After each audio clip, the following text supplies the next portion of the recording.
Hello friends, welcome to Kiko's Language School. Today we are going to learn the particle wa. Particle wa is usually called as the topic marker in Japanese. It is used after the topic of the sentence. Let's look at some examples. We are going to learn a sentence structure which we can use with particle wa. Noun 1 plus wa plus noun 2 plus des.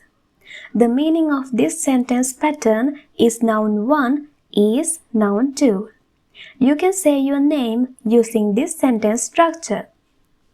Watashi wa Kiko desu. I am Kiko. Watashi wa, and you put your name in there, and desu. Watashi wa Kiko desu. Watashi wa gakusei desu. I am a student.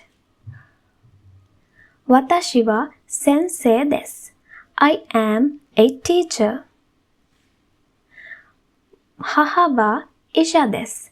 My mother is a doctor. Chichi wa kaishain desu. My father is a company employee. The sentence pattern we learned today is noun 1 plus wa plus noun 2 plus des. We use this to say our name. The particle we learned today is the particle wa. That's for today's lesson. Please don't forget to subscribe and like. Thanks for watching. See you in another lesson.